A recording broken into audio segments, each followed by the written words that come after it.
Ingay mula sa tunog ng sound system ang bumungad kay Kelly nang makapasok sa isang sikat na bar. "Tara na, friend!" Nagagalak na sambit sa kanya ng kaibigang si Mary. Ito ang nagdala sa kanya sa lugar na ito. "Ang ingay naman dito. Amoy usok pa ng sigarilyo." Pasigaw na reklamo ni Kelly habang ibinababa ang suot na skirt. Halos hindi na sila magkarinigan ng kaibigan dahil sa lakas ng tunog ng musika sa loob ng bar. "Ano ka ba? Nandito ka ba para magreklamo? We're here to have some fun at para makamove on ka na. Hindi yung araw-araw ka nalang nagmumukmuk. Let's enjoy the night." Wala nang nagawa pa si Kelly nang hinila na siya ng kaibigan sa dance floor. Kung ang lakas na Maria Clara ng pangalan ni Mary, kinabaliktaran naman ito ang ugali nito. "Ang sikip naman dito. Kala ko maganda mag-night out sa mga social na bar. Mukhang mas maganda pa rin pala yung mga disco sa kanto natin.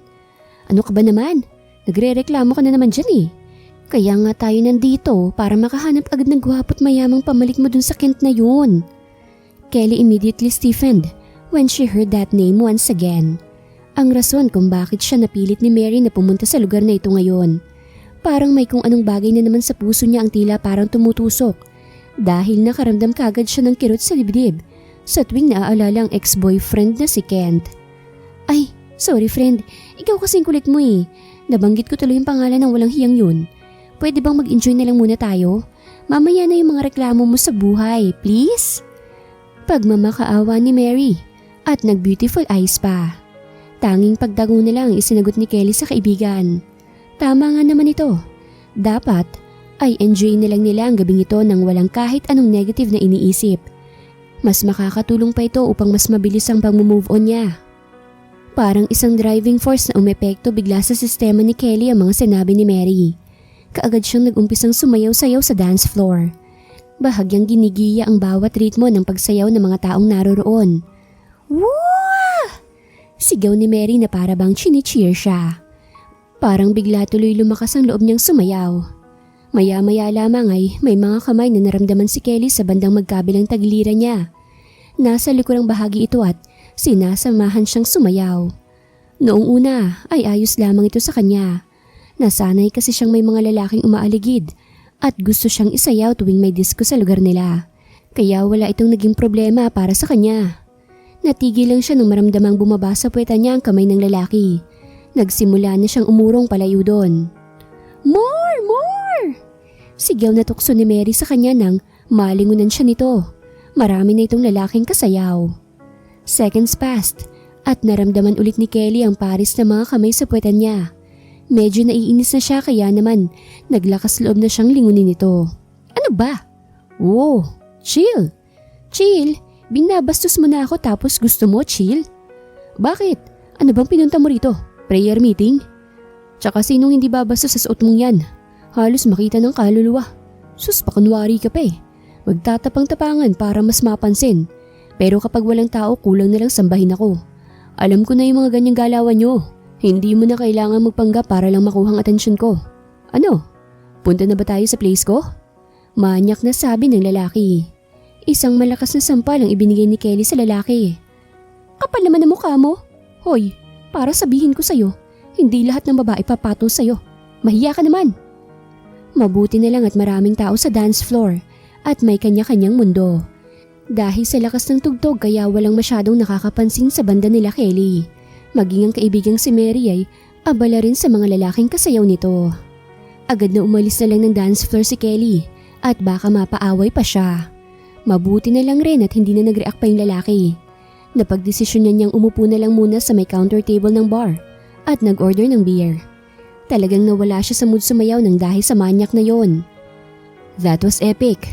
Rinig ni Kelly na sambit ng katabi niya sa upuan. Akala niya maiba itong kausap, kaya hindi na lang niya ito pinansin. Oh, snobber pala si Miss. Rinig niyang bulong nito sa sarili na nagpalingon sa kanya. Ngumiti naman ito kaagad. Ako ba ang kausap mo? Turo ni Kelly sa sarili. Do you see anyone here? Pilosopong sagot nito na nagpatahimik kay Kelly. I'm kidding. Yes, I was talking to you. Dude, that was really brave of you. Minsan lang ako maka-encounter ng babaeng tulad mo na marunong lumaban. Talaga ba? Anong klase bang madalas mong ma-encounter? Well, bitches. Mahinang sambit nito sabay tumawa ng peke. Hulaan ko. Naloko ka na niyang bitches na sinasabi mo, no?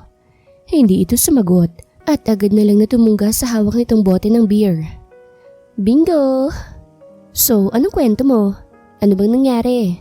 Care to share? I mean, stranger naman ako eh. Mababa ang chance na magkita tayo ulit. And malamang sa alamang, makakalimutan ko rin agad kung ano mang sasabihin mo. Kaya go na. Ikwento mo na yan nang may mapaglabasan ka na. Natigilan ng lalaki. Nagtaka sandali si Kelly ngunit natawa na lang nang mapagtantong medyo green nga ang huling sinabi niya. Well, wala namang masyadong drama. Pinagpalit niya lang ako sa so-called best friend ko. Ouch! Ang sakit naman yan. Yeah, right. I didn't know they were having an affair behind my back. Matagal na pala nila akong niloloko. Mabuti na lang at nahuli ko. Bakit? What? Bakit ka niloko? Mas gwapo ba sa'yo? Mas mayaman? Diretsahang tanong ni Kelly sabay tinignan ng lalaki mula ulo hanggang paa. Gwapo ka naman tsaka mukha ring mayaman. Kaya malamang mas yung sa so-called best friend mo para ipagpalit ka dun. Well, hindi naman sa pagmamayabang pero ang laking lamang ko doon. Mas gusto lang siya ng pamilya ng ex-girlfriend ko. Another ouch. Hindi pala boto sa'yo yung pamilya eh. Bakit? I don't know. Siguro dahil mas close yung pamilya nila. They were childhood friends to be exact. Dahil nga sa ex-best friend ko, kaya nagkakilala kami ng ex-girlfriend ko. Aray, ang complicated naman yan. Yeah, it is. What about you? What's your story? Pinagpalit din ako, ayun. Kanino naman? Sa anak ng boss niya. Ang funny no? Sinayang yung 5 taon namin. What? 5 years? That's pretty long. Eh bakit? Ilang taon ba kayo? Well, we were friends for a long time but been officially together for 2 years. Ah, matagal-tagal na rin. So yun nga. Pinagpalit niya nga ako sa anak ng boss niya. Masakit of course, but iniisip ko na lang na magsisisi rin siya eventually. Ang ganda-ganda ko kaya compared dun sa babaeng yun. That's harsh. But I love the spirit. Lumipas ang 1 oras at hindi na namalayan nilang dalawa na napahaba na pala ang kanilang kwentuhan. Kung ano-anong parte na ng buhay nila ang kanilang naikwento sa isa't isa. May mga tawanan, katatakutan, iyakan, at kung ano-ano pang mga pangyayari sa kanilang mga nakaraan. It's getting late. Hindi ka pa ba uuwi? Biglang concern na tanong ng lalaki sabay tingin sa relo nito. Madaling araw na pala.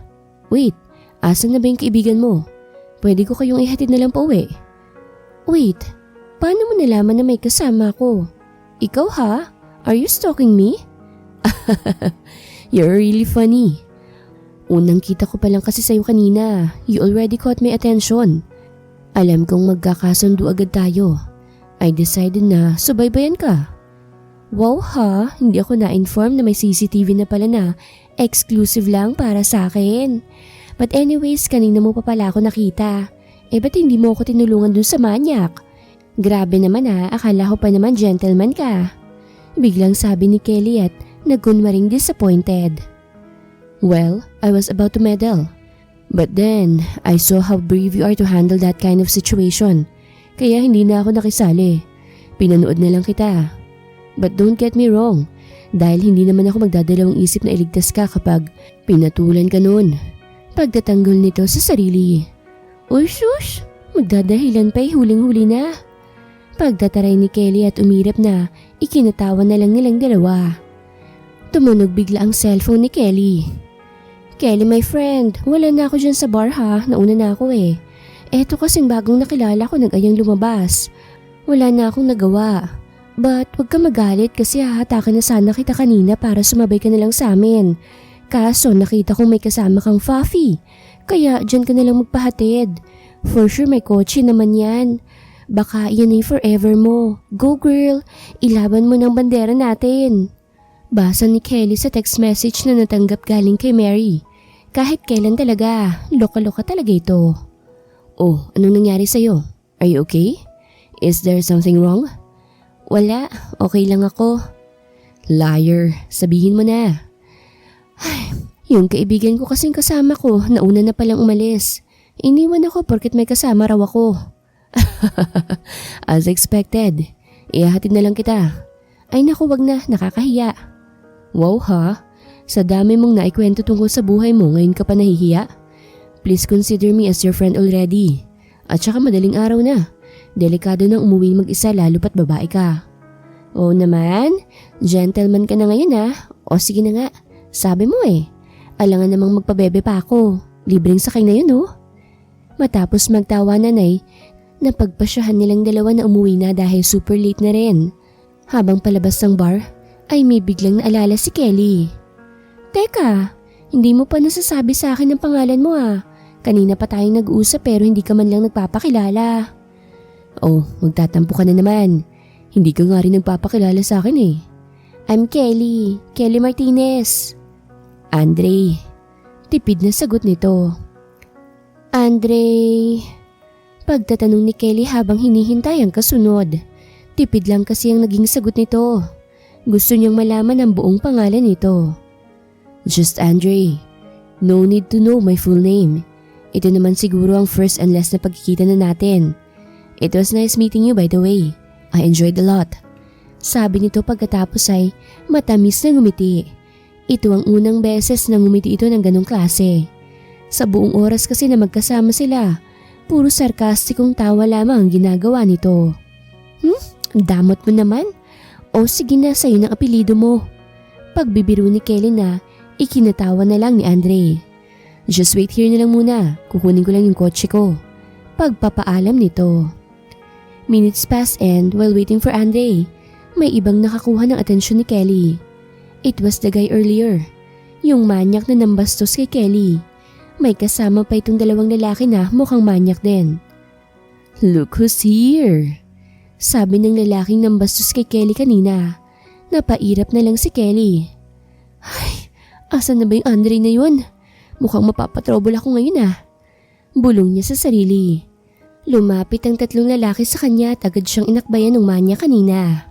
Ano ba? Ikaw na naman? Hindi ka pa ba nadala sa nangyari kanina? Gusto mo na namang masampal ulit? At nagsama ka pa talaga ng mga pipitsuging elipores? Really? Wow, ang tapang I like it. Sabi ng isang lalaking pinakamaliit sa kanilang tatlo. Miss, sa tingin mo ba kaya mo kami? Sagot naman ang pinakamatangkad sa kanila. Pagkatapos ay nag-smirk pa.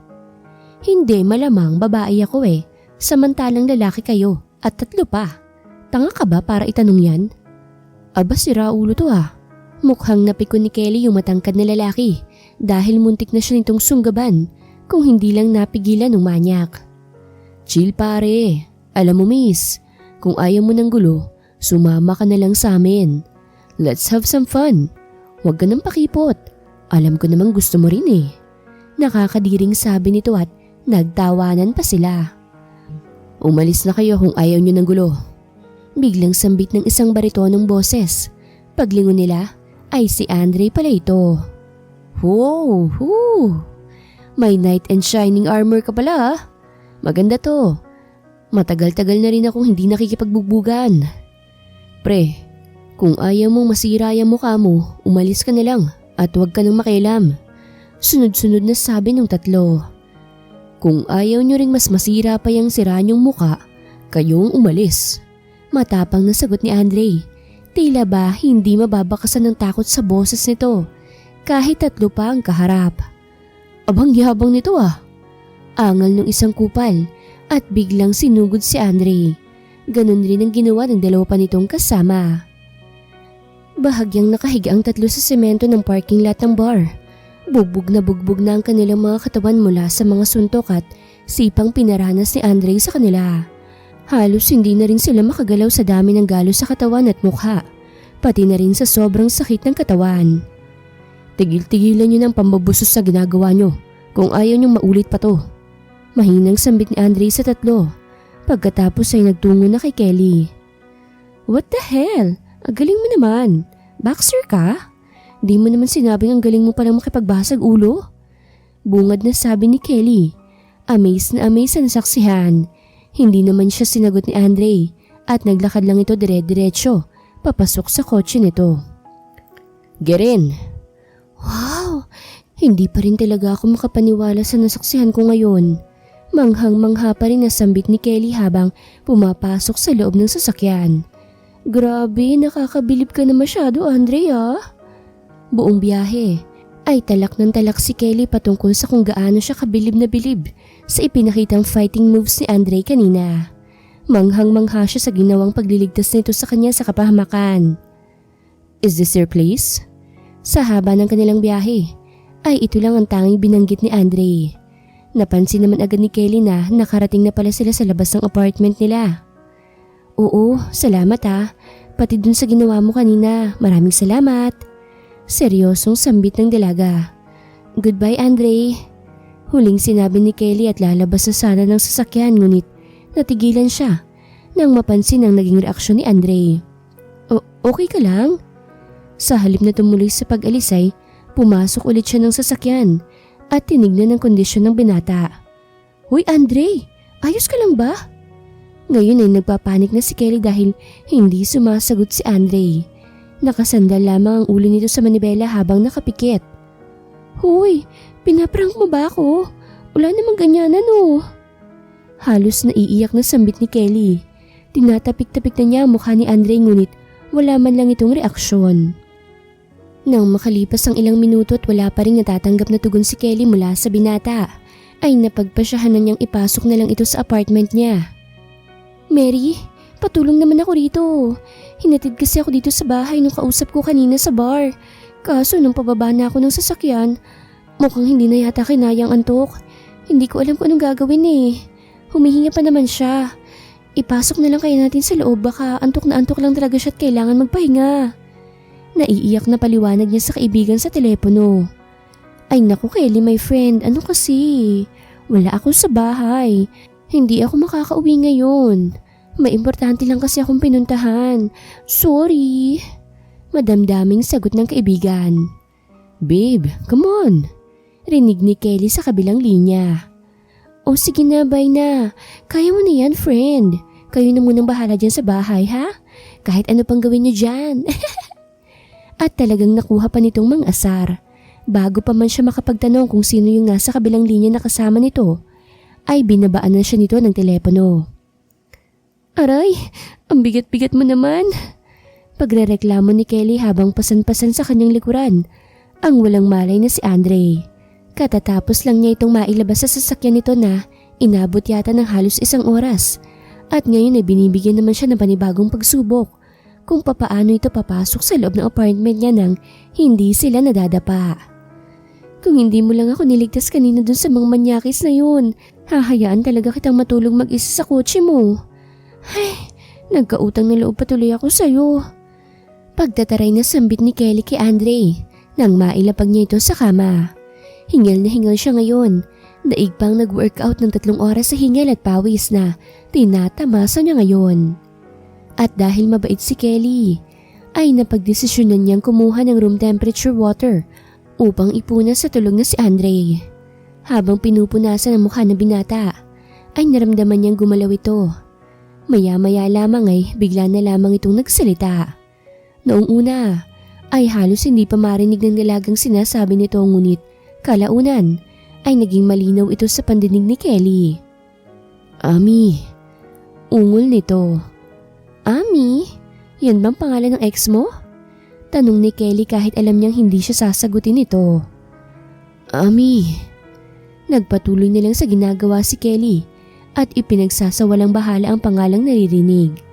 Ngunit bago pa man siya matapos sa ginagawa, ay bigla na lang siyang hinila ni Andre at hinalikan. Uy, teka! Ano bang ginagawa mo? Gulat na gulat si Kelly sa ginawa ni Andre. Wala namang naging imik ang binata at pinagpatuloy lang ang ginagawa. Andre, ano ba?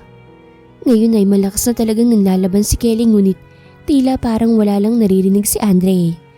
Para itong ibang tao. At hindi ang mabait at makulit na lalaking nakilala niya sa bar kani-kanina lang. I love you. Don't cry anymore because of your bastard ex. I'm already here. Forget about your ex. Kung kaya lamang sukatin ang pagkagulat na nararamdaman ng isang tao, siguro nasira na ni Kelly ang panukat sa sobra-sobrang pagkagulat na nararamdaman niya ngayon. Ano bang pinagsasasabi mo, Andre? Sa halip na sumagot, ay isang mapusok na halik muli ang binigay ni Andre kay Kelly. Ang utak ni Kelly nagsasabing lumayo na sa binata at sampalin nito.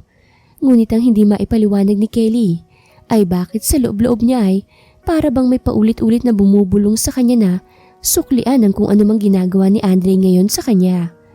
Para siyang unti-unting nahihipnotismo sa bawat halik na iginagawad nito. Kung hindi man siya nalasing sa dami ng alak na nainom kanina. Dito sa mga mapupusok na halik ni Andre ay para bang lasing na lasing siya. Kahit na ibang sinasabi ng isip, wala pa ring ibang nagawa si Kelly kung hindi ang magpadala na lamang sa tawag ng laman. Kahit pa sabihin niyang ayaw niya, ay wala siyang magagawa. Dahil para bang lasing na lasing talaga siya na hindi niya kayang pigilan pa ang gusto ng katawan. And just like that, Andre and Kelly did what married people does. Nagpaubaya si Kelly sa kung ano man ang gustong mangyari ni Andre para sa kanilang dalawa. It's not Kelly's first time, but she didn't know why it felt like it was her first time. Panibagong pakiramdam ang kanyang nararamdaman ng gabing yon. It felt surreal. At hindi lamang nila ito ginawa ng isang beses lang. Ginawa nila ito ng paulit-ulit na para bang wala ng bukas. Para bang hindi marunong mapagod ang kanilang mga katawan. Mapupusok at agresibo sila sa isa't isa. At halos hindi na nila mabilang sa daliri kung makailang beses nila itong inulit. Ouch! Daing ni Kelly nang siya'y magising kinabukasan sa sobrang sakit ng katawan. Nang magising ay hindi pa niya maalala ang nangyari kagabi. Nakafocus siya sa pag-inda sa sakit ng katawan na nararamdaman. Aray, bakit bang sakit-sakit ng katawan ko ngayon? Mahinang tanong niya sa sarili habang inaalala ang rason ng pagsakit ng kanyang buong katawan. Nang unti-unti nang mag-sink in sa utak niya ang mga halik at sarap na pinagsaluhan nila ni Andre kagabi, ay ganoon na lamang ang gulat niya sa sarili. Biglang nanlaki ang kanyang mga mata at bahagyang bumilis ang tibok ng puso. Hindi niya alam kung anong unang gagawin. Naramdaman niya pang uminit ang kanyang pisngi, sanhi ng pamumula niya. Maging siya ay hindi makapaniwala sa nangyari. Hindi niya lubos maisip kung papaano niyang nagawa yon. What the hell? Tanging nasabi niya na lang sa sarili nang magbalik tanaw sa nangyari kagabi. Pagkatapos ay agad na tinignan ang katawan sa ilalim ng kumot. Shucks! Sabi niya nang makitang nakahubad nga siya. Sunod naman na ginawa niya ay tinignan ng katabi sa higaan. Hindi niya alam kung masisihan ba siya o ano nang makitang wala na siyang katabi. Walang Andre na nakahiga sa tabi niya. Ni anino man lang nito ay wala. Hindi niya mawari kung makakahinga ba siya ng maluwag dahil wala ito sa tabi niya ngayon o sisikip ang dibdib niya dahil iniwan siya nito matapos ang mapusok na pinagsaluhan o mahihiya dahil baka panaginip lamang ang lahat ng yon. Ouch! Daing ni Kelly nang sinubukan niyang tumayo sa kama. Friend, ano nangyari sa'yo? Okay ka lang ba? Si Mary, kapapasok lang nito sa kwarto ni Kelly at may daladalang breakfast. Ang sakit ng buong katawan ko. Nahihirapang sambit niya. Bakit? Ano bang nangyari? Napagod ka talaga siguro ng sobra kagabi ano? Biglang sabi nito habang nanlalaki pa ang mga mata. Halatang nangaasar. Bakit mo kasi ako iniwan? Kinakabahang pagbalik ni Kelly ng tanong sa kaibigan. Hindi niya pa alam kung papaanong sisimulan ng pagkukwento tungkol sa nangyari sa kanila ni Andre. Sorry na, eto na nga ginawa na kita ng breakfast kahit sobrang nakakapagod bumangon ng maagang maaga. Lalo pat lasing na lasing ako kagabi. Peace offering friend. At saka para namang hindi ka na nasanay na bigla-bigla na lang ako nawawala tuwing may gimmick tayo. Kaya sige na, sorry na, bati na tayo. Nakangusong sambit ni Mary at sapilitang binigay kay Kelly ang pagkain na luto niya. O ayan na, bati na tayo. Sige na, magkwento ka na dali. Anong balita sa inyo ni Fafi? Ang pogi nun jackpot ka. Nang tanungin niyo ni Mary ay bigla ulit bumalik sa alaala ni Kelly si Andre. Pati na rin ang kanilang pinagsaluhan kagabi. Pogi, bakit? Nakita mo ba siya? Asan na siya? Umalis na friend kanina pa. Nakita ko siya kaninang nagmamadaling umalis habang nagluluto ako eh. Kakausapin ko nga sana kanina kaso hindi man lang ako pinansin. Tinignan lang ako. Sus, porket gwapo siya, maldito na siya. Pasalamat siya, gwapo siya ha. Wala nang naisagot pa si Kelly sa kaibigan. Bukod pa sa ayaw niyang magmukhang iniwan, hindi rin niya alam kung ano bang tamang isasagot. It's not like we're in a relationship para magpaalam pa siya. We're just strangers who found comfort in each other in just a short period of time. Nothing less, nothing more. Bulong na lang niya sa sarili at ipinagsawalang bahala na lang si Andre at ang lahat ng nangyari sa kanila. Months passed by and everything went smooth for Kelly. Magdadalawang buwan na mula na mangyari ang lahat. Bumalik siya sa kanyang buhay na parabang hindi niya nakilala si Andre. Kinalimutan niya ito na parabang bula. Madali naman siyang nakapag-move on dahil isang gabi lang naman silang nagkakilala at hindi sila nagsama ng matagal na panahon. Isang umaga, nagising si Kelly dahil sa pakiramdam na parabang bumabaliktad ang kanyang sikmura. Pangatlong araw na ngayon na nakakaramdam siya ng ganito. Dali-dali siyang tumakbo patungo sa banyo at nagsusuka. Noong una, akala niya ay dahil lamang sa mga kinakain niya, kaya siya nagkakaganito. Pero ngayon, mukhang may kutob na siya. Please, wag naman po sanang ganito. Hiling niya nang matapos sa pagsusuka. Ano? Bungad na tanong ni Mary sa kanya nang makalabas siya ng banyo. Hindi alam ni Kelly kung anong sasabihin. Isang malungkot na tingin lamang ang ipinukol niya sa kaibigan at nakuha naman agad nito ang gusto niyang iparating. Shucks! Paano na to? Anong gagawin ko? Hindi ko kayang buhayin to, Mary. Sarili ko nga halos hindi ko kayang buhayin eh. Tapos ngayon ganito pa? Ano ba naman to? Napaupo si Kelly sa sahig habang umiiyak. Kagagaling lang niya kasi sa paggamit ng pregnancy test at nag-positive ito. May nabuo sa isang gabing pinagsaluhan nila ni Andre. Shh! Gagawa natin to ng paraan, okay? Kumalma ka na lang muna. Huwag kang mag-isip na kung ano nung negative. Hindi yan makakatulong. Nandito naman ako eh. Hindi kita iiwanan. Pag-aalo sa kaibigan. Hindi ko to kayang buhayin, Mary. Lalo na't wala namang kaming relasyon ng tatay nito. Isang gabi lang yun. Isang gabing pagkakamali. Ipapalaglag ko to. Malaki ka na, Kelly. Alam mo na kung anong tama at mali. Alam mo rin sa sarili mo na mali ang iniisip mo ngayong magpalaglag. Maawa ka naman sa magiging anak mo. Hindi niya deserve ng ganyan. At saka nandito naman ako eh. Tutulungan kitang hanapin yung Andre na yon. Minsan lang magsalita ng seryoso si Mary ngunit alam ni Kelly na dapat niyang sundin kung ano man ang opinyon ng kaibigan. Lalo na kapag seryoso ito. Dahil sa mga ganitong pagkakataon, si Mary lamang nakakapag-isip ng tama sa kanilang dalawa. Hindi ko nga alam ang apelyido ng lalaking yun eh. Paano ko siya hahanapin?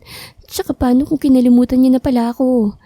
Paano kapag hindi niya na ako kilala? Paano kapag hindi siya naniwala na kanya to? Mary, alam mong ayaw na ayaw kong pinaparamdam sa akin ng ipagtabuyan ako. But you have no choice. Wala ka ng ibang choice kung hindi ang kainin ng pride mo para sa bata.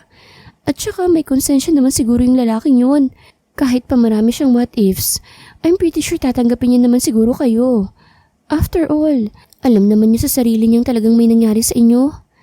But if he decided to be an a-hole, din sira ulo siya. Tatanggalan natin siya ng karapatan sa bata. Tutulungan kitang buhayin yan. Talagang malaki ang pasasalamat ni Kelly na nakilala niya si Mary. Pero kahit paluko-luko ito most of the time ay talagang maaasahan, lalo na pagdating sa mga ganitong kaseryosong bagay. Wala na kasing mga magulang ang dalawa. Lumaki sila sa bahay ampunan at doon rin nagkakilala. Nang dumating sa wastong edad at wala pa rin may gustong umampun sa kanila, napagdesisyonan nilang umalis na lamang sa bahay ampunan at magkasamang makipagsapalaran sa buhay. And just like that, they ended up to where they are now. Ito na yata! Sigaw ni Mary. Agad namang nabalingon si Kelly sa kapaligiran at bahagyang humingi ng tawad sa mga taong nandoon. Nasa internet cafe sila ngayon at hinahanap sa social media si Andre. Nagbabaka sakaling makita ang buong pangalan ng binata, pati na rin ang identity nito. Ano ba, Mary? Magkatabi lang naman tayo, hindi mo kailangang sumigaw. Bulong ni Kelly sa katabing si Mary, habang humihingi pa rin ng tawad sa mga taong naistorbo sa pagsigaw ng kaibigan. Ay, sorry friend. Na-excite lang naman ako kasi tignan mo. Mukhang nahanap ko na yung account niya. Nagagalak nitong sabi. Paano mo nasabing siya yan? Cartoon character naman ng profile picture. Tapos naka-private pa. Friend, hindi mo ba alam? Ganyan ang uso ngayon. Halos lahat kaya ng mga poging nakilala ko puro ganitong social media account. May mga pa-mysterious. Sagot nito pagkatapos ay nagtipa ng message para sa nasabing account. Mukhang hindi naman mahilig si Andre sa cartoons. Baka batang may-ari niyan. Sagot ni Kelly at itinuon nila ang buong pansin sa sariling monitor. Well, mas mabuti pa rin nagtry tayo. Halos mag-iisang oras na silang nasa computer shop. Ngunit wala pa rin silang napapala. Kahit maliit na clue man lang para mahanap si Andre. Gutom na ako. Reklamo ni Mary. Maging ito ay ramdam niyang napapagod na rin.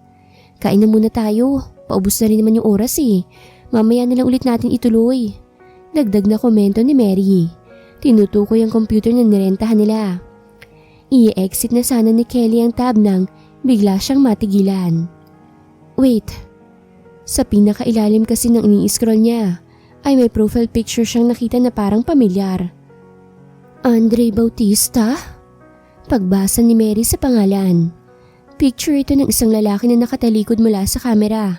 Ngunit makikita pa rin ng konti ang mukha nito dahil naka-side view ito sa nasabing picture.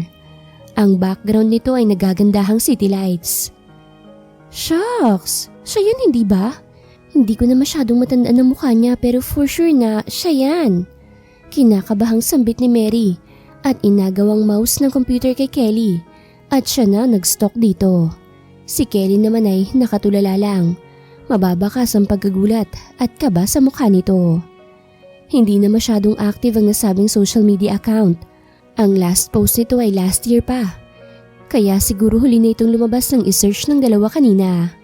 Kukunti lang rin ang pictures na nakapost doon. Ngunit si Andre nga ang nandoon. Mas bata lang ang mukha nito sa mga pictures ngunit hindi maipagkakaila na si Andre ngayon. Siya na nga yan. Tila nanginginig na sambit ni Kelly. Bingo! Tara, i-message natin kaagad. Wait lang Mary, parang hindi pa ako handa ay kinakabahan ako. Natatakot ako. Ano ka ba? Normal lang naman nakabahan at matakot. Pero wag ka nang umatras. Ngayon ka pa ba aatras kung kailan nakita na natin ang account niya? At nalaman na natin ang buong pangalan niya. Isang oras din tayo naghahanap dito oh. Pagtatalak ni Mary. Ano ba? Hindi yan ang Kelly na kilala ko ha. Kasi ang Kelly na kilala ko, hindi naduduwag. Sige na, ikaw na mag-type ng mensahe mo para sa kanya. Para makakain na tayo. Bumuntong hininga muna si Kelly ng ilang beses bago nag-umpisang mag-type. Sa katunayan ay hindi niya talaga alam kung anong sasabihin. Hindi niya alam kung anong magiging reaksyon ni Andre kapag nag-reach out siya after ng halos 2 buwan na walang paramdam matapos ang nangyari sa kanila. Ni hindi rin niya alam kung kilala pa ba siya nito o kahit natatandaan man lang. Hi Andre, it's Kelly. Hindi ko sure kung naaalala mo pa ako pero ako yung stranger na nakilala mo sa bar almost 2 months ago. Niligtas mo pa nga ako sa mga manyak na lalaki doon. Sorry sa pag-message ko nga pala ng bigla-bigla ngayon. I have something to tell you kasi urgent lang. Please let me know if okay lang na mag-meet tayo. Salamat. Sent. At natapos ang araw na yun na masayang-masaya si Mary dahil parang tinulungan sila ng tadhana ngayon na mahanap si Andre. Sa kabilang banda, si Kelly naman ay halos lumabas na sa kanyang dibdib ang puso niya sa sobrang lakas ng kabog nito. Hindi niya alam kung anong aasahan mula kay Andre. It's already been 3 days mula nang minessage nila si Andre sa social media account nito at hanggang ngayon ay wala pa rin silang nakukuhang sagot dito. Araw-araw nang nakatambay sila Mary at Kelly upang abangan ang magiging sagot nito. Ngunit wala talaga silang natanggap. Ang hula nila ay baka hindi na nga ginagamit ni Andre ang account na yon dahil masyado nang out of date ang mga post doon. Malamang sa malamang ay hindi pa nun natatanggap o nababasa ang mensahe Kaya hanggang ngayon ay hindi pa rin sila nakakatanggap ng reply. Nagtry na rin silang mag-search ng pangalang Andre Bautista. Marami namang lumalabas ngunit wala sa mga iyon ang Andre na hinahanap nila. Teka, may website yatang nakalink dito.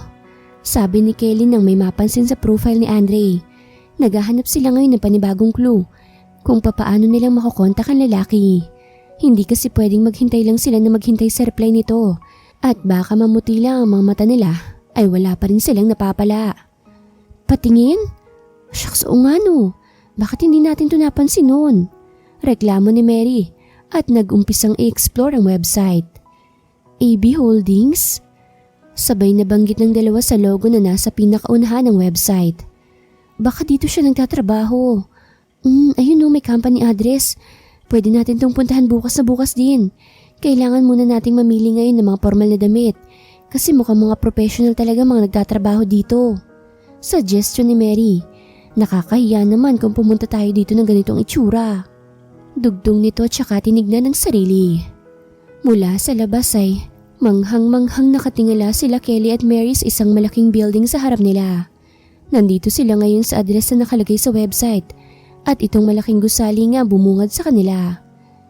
Hindi mo naman sinabing sobrang big time pala niyang naka one night stand mo. Napakatalino siguro niyan para makapagtrabaho sa ganitong lugar. Siko ni Mary kay Kelly habang amazed na amazed pa rin sa nakikitang malaking building sa harap. Nang makapasok ay mas lalo silang namangha sa ganda ng interior sa loob. Sa halip na opisina ay nagmukhang 5-star hotel ang loob ng building na ito. Talagang pang professional nga ito. Excuse me, pwede bang magtanong? Meron bang nagtatrabaho dito na ang pangalan ay Andre Bautista? Bungad ni Mary sa babaeng receptionist sa lobby ng building. Tinaasan lamang sila nito ng isang kilay. Pagkatapos ay tinignan mula ulo hanggang paa. Anong kailangan nyo? Medyo mataray ang pagkakasabi nito. Maganda ang receptionist at mukhang kaedad lang nila. Napaka-sexy rin ito, lalo na sa suot nitong aakalain mong pang club at hindi pang opisina. Pwede ba namin siyang makausap? Kilala niyo itong kaibigan ko. May importante lang kaming gustong sabihin. Can you tell me your friend's name? Mataray pa rin nasambit nito habang tinitingnan si Kelly na para bang hinuhusgahan siya. Tahimik lang kasi siya na nasa likuran ni Mary. Kelly Martinez. Si Kelly nang sumagot. Agad namang nagtipa ng kung anong babae sa computer sa harap nito. Walang Kelly Martinez na nakalagay sa schedule ni Sir Andre ngayon. Kailan bang schedule ng appointment nyo? Kailangan palang magpa-schedule na appointment? Pasensya na, biglaan lang kasi ito at hindi naman namin alam na kailangan pa palang magpa-schedule. What?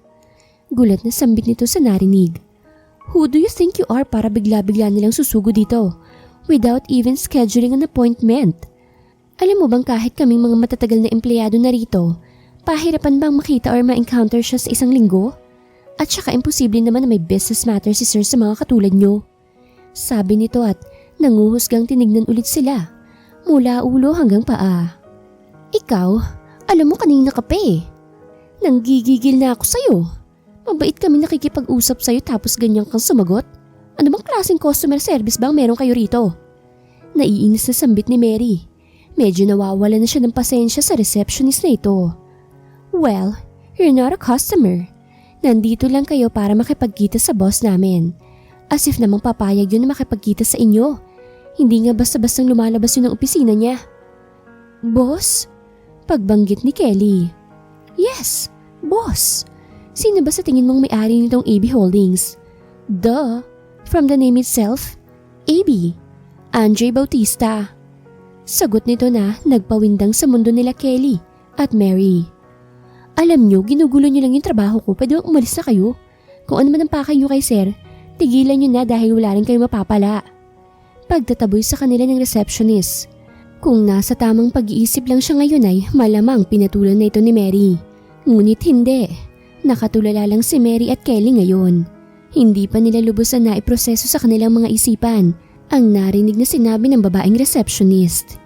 Iniisip na nila na big time si Andre dahil nagtatrabaho ito sa ganito kalaking kumpanya. Ngunit hindi man lang sumagi sa kanilang mga isip na ito pala ang may-ari ng kumpanya. Umalis na muna tayo. Mahinang sambit ni Kelly at hinila ng kaibigan upang makaalis na.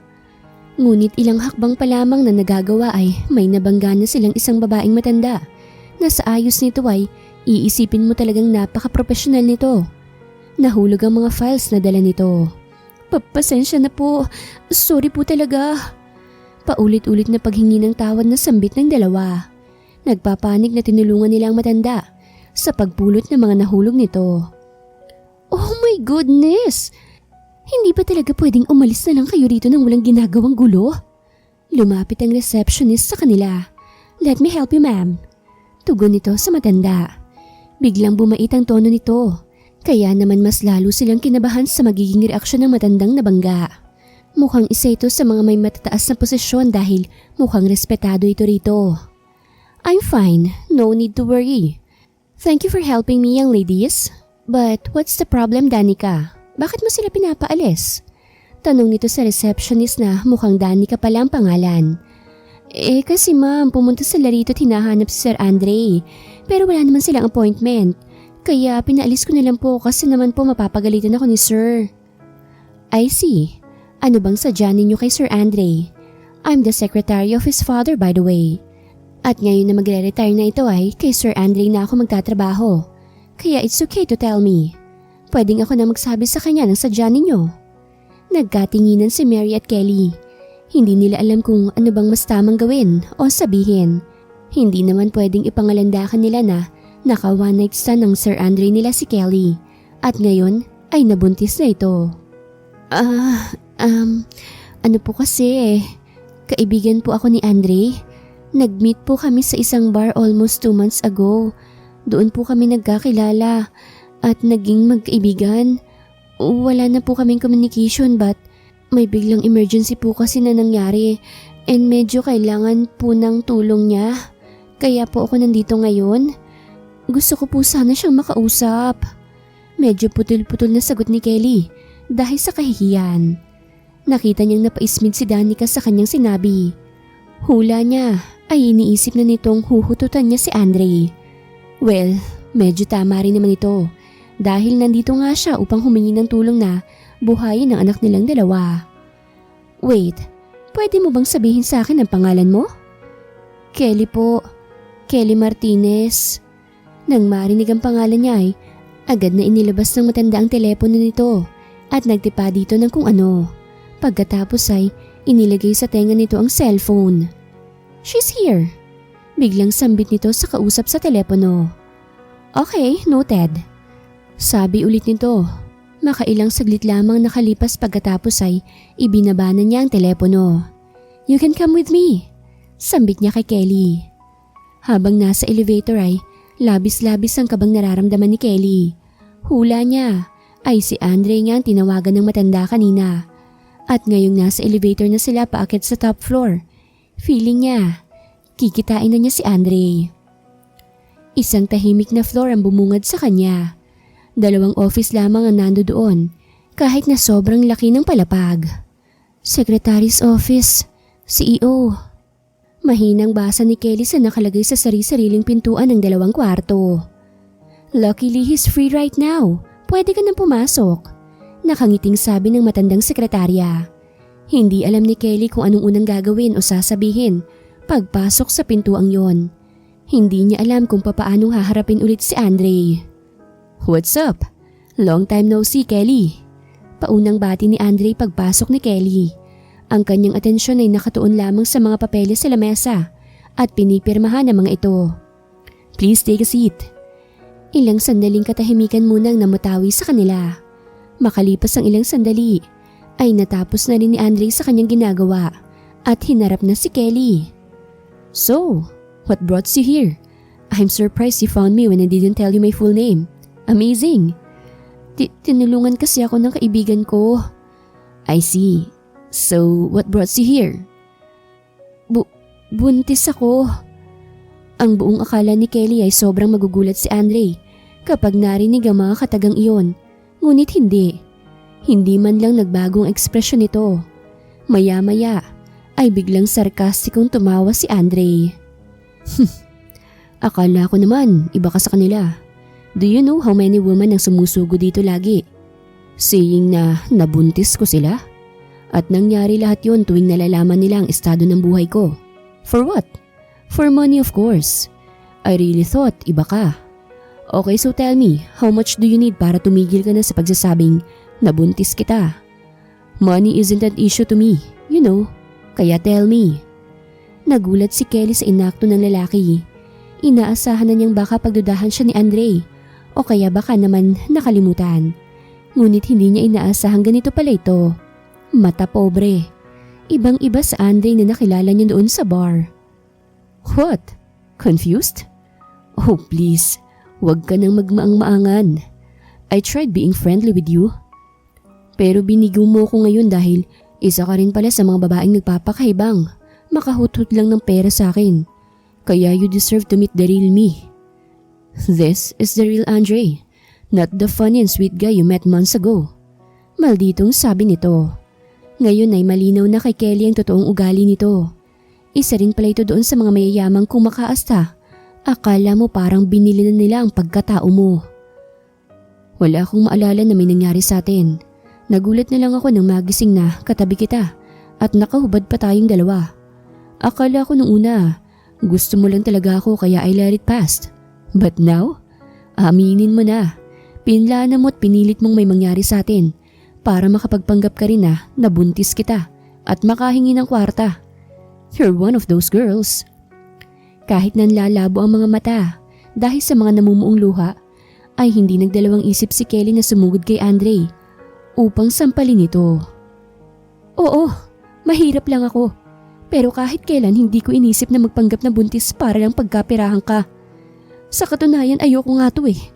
Gustong gusto ko tong ipalaglag. Kasi hindi ko pa kayang maging isang ina. Pero kahit na ganon, anak ko pa rin to. Dugo at laman kong nandito. Hindi na napigilan ni Kelly na sumigaw dahil sa emosyong nararamdaman ngayon.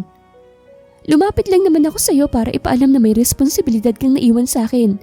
Pero kung ayaw mo, di wag. Kakayanin kong buhayin tong mag-isa. Thanks for proving me how jerk you are.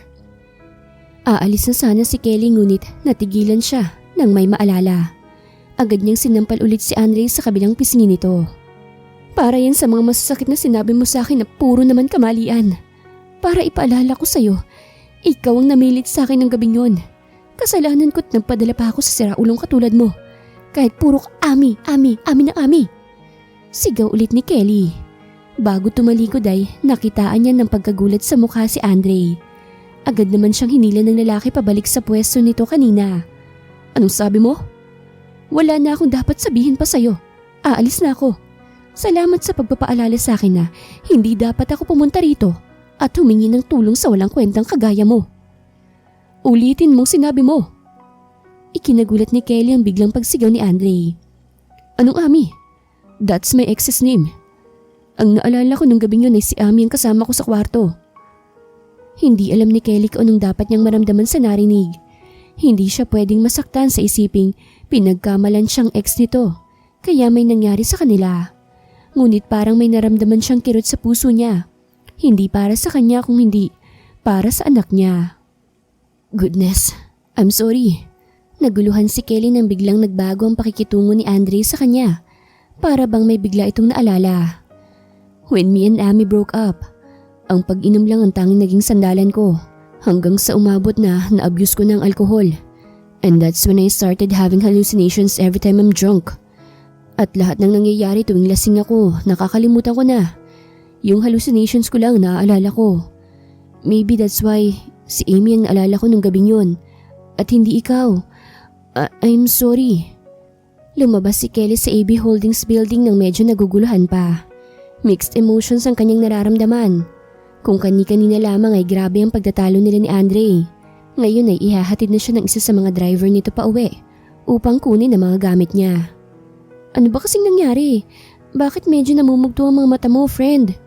Bulong ng kaibigan niyang si Mary. Of course, sasama rin si Mary sa kanya. Hindi niya naman pwedeng iwan lang ito mag-isa sa apartment nila. Tsaka kailangan niya rin ng sobrang tulong ng kaibigan. Ngayon nabuntis siya. Nagkasundo na kasi sila ni Andre. Pumayag ito na panagutan ng bata. Kahit pa ang nangyari nung gabing yun ay isang malaking pagkakamali lamang na hindi dapat pang nangyari. Gustuhin man ni Kelly na huwag kainin ang kanyang pride, ngunit kailangan dahil alam niya sa sarili niyang hindi niya talaga kayang buhayin ang mag-isang anak. Kahit pa dalawa sila ni Mary na kumayod para sa bata, ay hindi pa rin masisigurado na magkakaroon nga ito ng magandang buhay. She just wants the best for her child. Nagkaroon lang kami ng maliit na pagtatalo. Maliit? Ganyang namaga ang mga mata mo tapos sasabihin mong maliit? Just please tell me the truth, Kelly. Ano? Hindi niya tinanggap yung bata nung una, no? Hindi siya naniniwala. Tanging malalim na buntong hininga lamang na isagot ni Kelly. Sira ulo pala siya eh. Alam mo, bumaba na lang tayo rito. Kung ayaw niyang panagutan, edi wag. Kakayanan naman nating buhayin yung anak mo na tayo lang. Hindi natin kailangang magmakaawa sa ibang tao. Shh! Ayos na. Oo, hindi siya naniwala nung una. Pero nagkaayos na kami. Napagkasunduan na namin. At saka aminado naman siyang nasa kanya nga yung problema eh. Nagkaka-hallucination siya tuwing nalalasing. Ikinuwento ni Kelly kay Mary ang lahat-lahat ng nangyari kanina sa loob ng opisina ni Andre. Well, mabutit na realize niya yung mali niya. Pero hindi pa rin okay sa akin yung ginawa niya ha. How dare him na sabihan ka ng mga masasakit na salita. Kung may maayos na trabaho lang tayo, edi hindi natin kailangan ng tulong niya. At saka mabuting at mabait tayo kasi naisip pa nating in-inform siya na may anak pala siya. Kesa naman magulat na lang siya in the future na may batang magpapakilala sa kanyang anak niya. Dapat nga magpasalamat pa siya sa atin kasi hindi natin pinagkait yung bata sa kanya. Buong biyahe ay talak lang ng talak si Mary dahil sa ginawa at mga sinabi ni Andre kay Kelly. But Kelly knew na kahit ganyan ang inaakto ngayon ni Mary, deep inside ay alam niyang nakahinga ito ng maluwag dahil tinanggap ni Andre ang bata. Masyadong sensitive kasi para sa kaibigan ng topic na tungkol sa pamilya. Kasi lumaki sila na walang pamilya. Kaya of course, ayaw pumayag ni Mary na pati pamangkin niya ay mararanasan na rin magkaroon ng pamilyang hindi buo. Maging si Kelly, ganun din naman ang mindset. Woo! Holy shucks! Namamanghang banggit ni Mary. Nasa labas pa lamang sila ngayon ng bahay, or should I say, mansyon ni Andre. Ngunit kitang-kita na kung gaano kaganda at kalawak ang pamamahay nito. Nanlalaki pareho ang mga mata ng mag-ibigan. Hanep, ang yaman pala talaga ng Andre na yun. Di ko inakalang sa mansyon niya pala tayo patitirahin. Nang makapasok na sa loob ay mas lalo pa silang namangha dahil kung maganda na sa labas, ay mas maganda sa loob. Galing sa gate ay lalakbay muna ng halos kalahating metro bago makapunta sa mismong mansyon.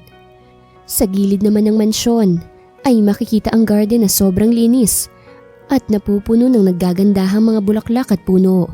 Mukhang garden pa lang ay mamahali na, lalo pat mukhang inaalagaan talaga ito. Nang makarating sa dulo, ay may nasalubong silang isang malaking fountain. Kaharap ng fountain na ito ang isang eleganteng hagdanan paakyat sa main door ng mansyon. Breathtaking! Bulong ni Kelly sa sarili. Maging siya ay hindi rin maitago ang pagkamangha na nararamdaman. Tinulungan sila ng driver na makababa, pati na rin sa kanilang mga gamit na dala. Nang makapasok sa main door, ay bumungad sa kanila ang napakaraming maids. Nakalinya mga ito at nakangiting binabati sila. Good afternoon ma'am, ako po si Nelda. Ako ang head maid dito. Paunang bati ng pinakamatandang maid sa kanila. Sino po sa inyo si Ma'am Kelly? Pinapaakyat ho kayo ni Sir Andre sa office niya dito sa mansyon. Sumunod na lang ho kayo sa akin. Welcome. Bati ni Andre na makapasok si Kelly sa office niya. Hindi alam ni Kelly kung anong isasagot o gagawin. Sana, ituring niyo na ito na bago niyong tahanan. Please, feel at home. Sabi nito pagkatapos ay matipid na ngumiti. And please don't hesitate to tell me also everything you need for our child. Clothes, foods, cravings, anything. Mas lalong ikinagulat ni Kelly ang aksyon nito ngayon. Parang bumalik na yung dating Andre na nakilala niya sa bar. Maya-maya ay lumapit si Andre kay Kelly at lumuhod. Baby, it's Daddy. Can you hear me? Pagkausap nito sa tiyan ni Kelly na maliit pa lamang. Hindi mo mahahalatang may laman ito. Please, wag mong papahirapan ng mami mo ah. Be a good son or daughter to us. Kasunod na sinabi at hinalikan ng tiyan ni Kelly. Hoy friend, ayos ka lang ba? Kanina ka pa nakatulala ah. Kinakabahan na ako sa'yo. Sabi ni Mary na nakapagpabalik kay Kelly sa realidad. Hindi niya namalayang kanina pa pala siyang nakatulala. Gulat na sagot niya pagkatapos ay ipinagpatuloy ang ginagawa. Kasalukuyan kasi silang nag-a-arrange ng mga gamit nila. Of course, hindi sa master's bedroom namamalagi si Kelly dahil hindi naman sila mag-asawa ni Andre. Ngunit katabi lang ng kwarto ni Andre ang kwartong ibinigay sa kanya at katabi ng kwarto niya ang kwarto ni Mary. Mas maganda kasing napapagitnaan siya ng mga ito upang mas mabilis siyang maasikaso sa tuwing may kakailanganin siya. Ayan, kanina pa ako nagsasalita dito, wala naman pala akong kausap. Ewan ko sa'yo friend, hindi ko alam kung dahil lang ba yan sa pagbubuntis mo o talagang nababaliw ka na. Teka, kuha na lang muna ako ng pagkain, baka gutom lang yan. Pangaasar ni Mary. Napabuntong hininga na lang si Kelly. Hindi niya kasi talaga maiwasang hindi isipin ang pabago-bagong pagturing sa kanya ni Andre. Pakiramdam kasi niya, hindi lang ang utak niyang nalilito ngayon, pati puso niya rin ay naguguluhan kung ano nga bang dapat niyang maramdaman sa lalaki. Patapos na sana si Kelly sa ginagawang pagliligpit ng mga gamit nang bigla na lamang siyang natigilan dahil sa pagbaliktad ng kanyang sikmura. Agad siyang tumakbo sa banyo upang sumuka. Friend, anong nangyari? Ayos ka lang? Nagpapanik na sunod sa kanya ni Mary sa banyo. Hindi niya namalayang nakabalik na pala ito sa kanyang silid at may daladala pang adobo. Nang makita ang dala nito ay agad namang bumaliktad ang kanyang sikmura. Please, ilayo mo sa akin yan. Nahihirapang sambit ni Kelly habang sumusuka pa rin. Ha? Di ba paborito mo to? Kaya nga itong nirequest ko para sa iyo at kay baby. Kasi for sure magiging paborito niya rin ito. Naguguluhang sagot ni Mary. Mary, please. Kahit naguguluhan, wala nang nagawa si Mary kung hindi ang sundin na lang ang kaibigan. Gabi na at nasa hapag na sina Mary, Kelly at Andre. Sa harap nila ay puro mga masasarap na pagkain, dahilan kung bakit napalaki ngayon ang ngiti ni Mary. Para silang nasa fiesta sa dami ng nakahanda. I didn't know what food you like, kaya pinaubaya ko na lang sa mga maids ang lulutuin. I hope you like it, sabi ni Andre. Siyempre naman, gusto namin. Tingin pa lang mukhang masarap na. Nakangiting si Mary ang sumagot. How about you? May problema ba? You don't seem to like the food. May gusto ka ba? Pwede nating ipaluto ngayon kung ano man ang gusto mo. Nag-aalalang tanong ni Andre nang mapansing mukhang walang gana si Kelly. Hindi, ayos lang ako. Mukhang masarap nga yung mga pagkain. Sagot niya at tipid na ngumiti. Hay naku Andre, huwag ka maniwala dyan. Kanina pa yan nagsusuka eh. Halos lahat ng pagkain dinadala ko sa kanya hindi niya kayang kainin kasi nasusuka siya. Hindi niya rin naman sinasabi kung anong gusto niya. Diretsyong sumbong ni Mary. Aray! Pagrereklamo nito nang makatanggap ng sipa sa ilalim ng mesa. Galing kay Kelly. Pinanlakihan siya nito ng mga mata na para bang sinasabing, tumigil ka na, hindi niya na kailangang malaman ng pagsusuka ko. What? Totoo ba? Gulat na baling ni Andre kay Kelly. Hindi, huwag kang maniwala dyan kay Mary. Masyado lang siyang paranig sa kalagayan ko. Ayos lang naman ako. Pagdadahilan ni Kelly ngunit hindi siya pinakinggan pa ni Andre. Dali-dali na itong lumapit sa kanya. Can we talk? Just us two. Tanging pagtango na lang na isagot ni Kelly rito. Hindi ba sinabihan na kita? Nag-usap na tayo tungkol dito, hindi ba? It's okay na mag-demand ka ng kahit na ano. Para naman yan sa bata eh. Para sa anak ko. Kaya I will give anything that my child needs. Kaya please, don't make it hard for us. Nagtatalo na naman si Andre at Kelly ngayon. Kasalukuyan ulit silang nasa loob ng opisina ni Andre dito sa mansyon. Hindi ko rin naman kasi alam na nagkakaganito pala ang mga buntis. Ayoko lang maging pabigat sa inyo kaya kayang-kaya kong tiising kainin lahat kahit pa hindi gusto ng sikmura ko. Hindi naman ako mapili sa pagkain nung hindi pa ako buntis eh. Kaya I'm sure kayang-kaya ko namang lunukin yung mga pagkain na inihahanda dito. Kahit na, iba pa rin ang kalagayan mo ngayon sa kalagayan mo noon. Kailangan nating maging mas sensitive pa lalo't buntis ka. We need to be extra careful. Kung anong gusto mong gawin o kainin, yan ang masusunod. Why are you suddenly doing this? Biglang tanong ni Kelly na Ikinakunot naman ng noon ni Andre. Hindi niya matukoy kung ano bang ibig sabihin ng babae. What? Doing what? This. Bakit kanina lang halos ipagtabuyan mo na pati ang anino ko? Naramdaman kong para akong may isang nakakahawang sakit na pinapalayas mo. Then suddenly, you're here. Super worried just because I'm not eating. Hindi rin kita magets eh. Sa totoo lang, hindi ko alam kung ano bang tamang iakto tuwing nandyan ka. Naguguluhan ako sa'yo, tsaka sa mga pinapakita mo. Well, of course, it's my child. It's my duty to protect my child. How can I protect my child if I am not protecting the mother? Sagot nito na parang isang malaking sampal kay Kelly. Right. It's only for the child. Mahinang sambit nito na para bang biglang na-realize na magkasama lang sila ngayon ni Andre. Hindi dahil sa nagmamahalan sila, kung hindi dahil lang may responsibilidad ito sa kanya. Huwag ka mag-alala, hindi ko na ito uulitin. Kung may kailangan man ng anak ko, magsasabi ako. Lahat-lahat sasabihin ko. Pasensya na sa abala. Sunod na sinabi niya. Hindi na niya hinintay pa kung anong isasagot ni Andre at dire-diretso nang lumabas sa opisina nito. Ang tanga ko, ang tanga-tanga ko. Ang tanga ko para kalimutan kung para saan lang ang lahat ng mga pinapakita niya. Ang tanga ko para hayaan ang sarili kong ma-attach sa kanya. Malinaw naman na sa akin una pa lang, pero bakit parang sakit sa dibdib?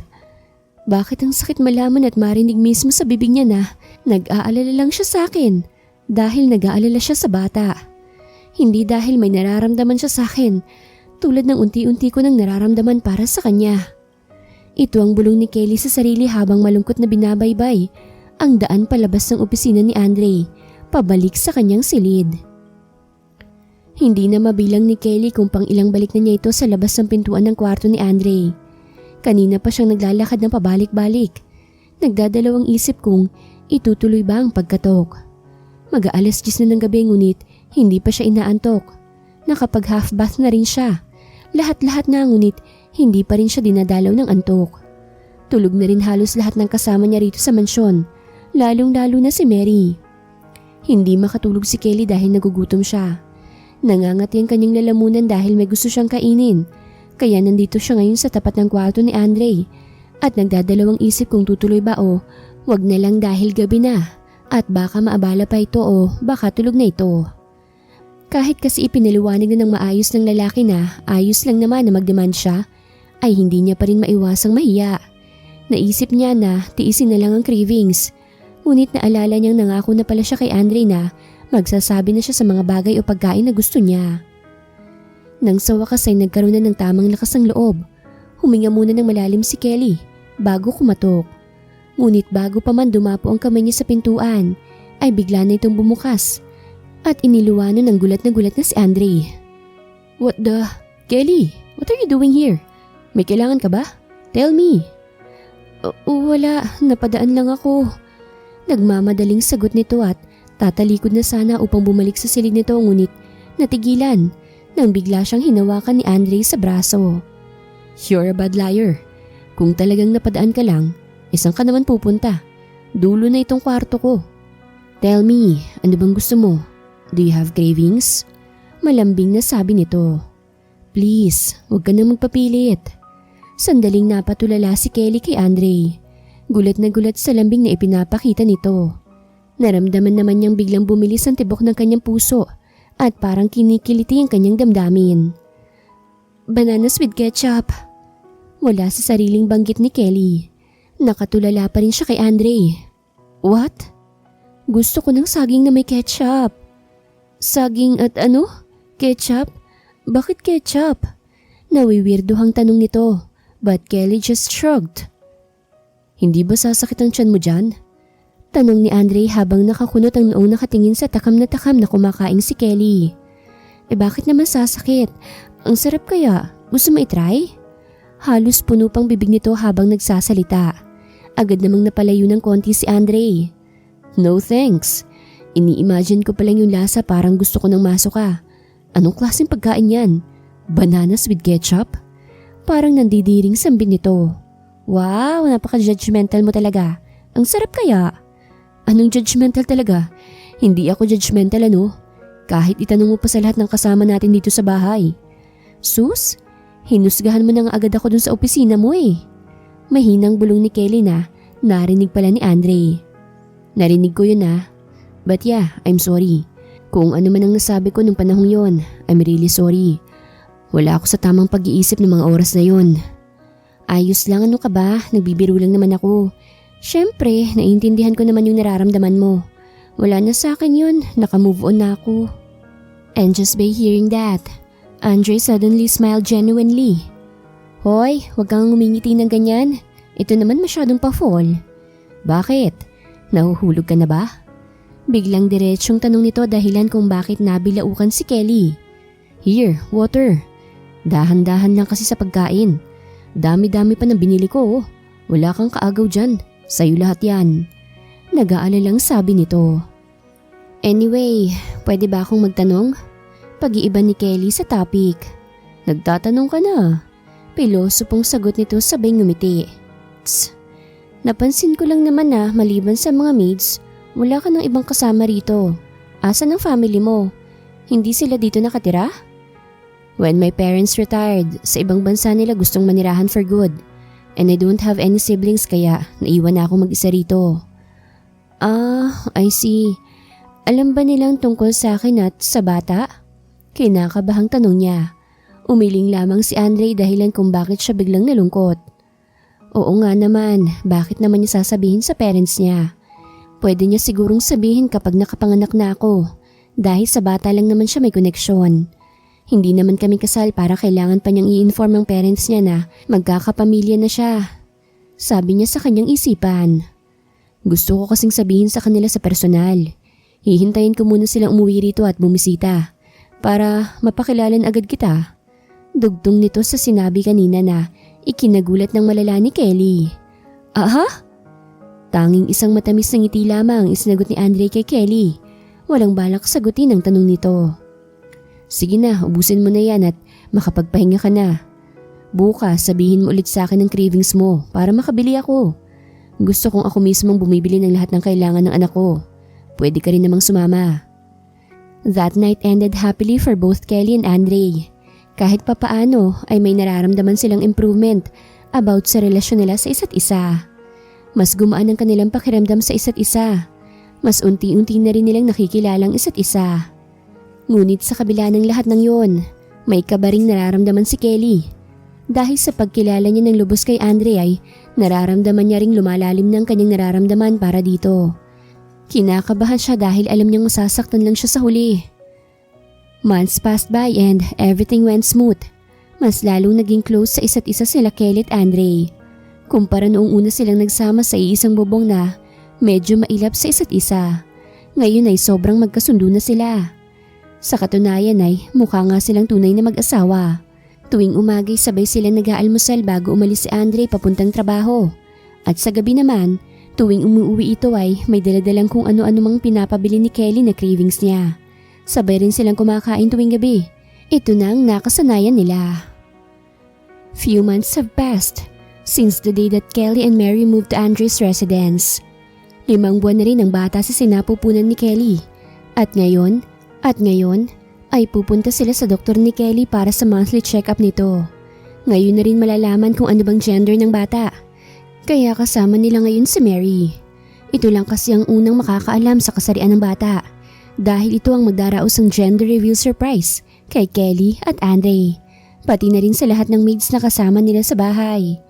Ayaw pa sanang pumayag ni Kelly dahil hindi naman daw kailangan ng party kapag nalaman ang gender ng baby. But of course, Andre insisted. Kinampihan rin ito ni Mary for the first time, kaya wala na siyang nagawa. 1, 2, 3. Pagbilang ng mga tao sa mansyon, kasabay nito ang pag-slice ni Kelly at Andre sa cake na inihanda ni Mary para sa okasyong to. Wow! Yay!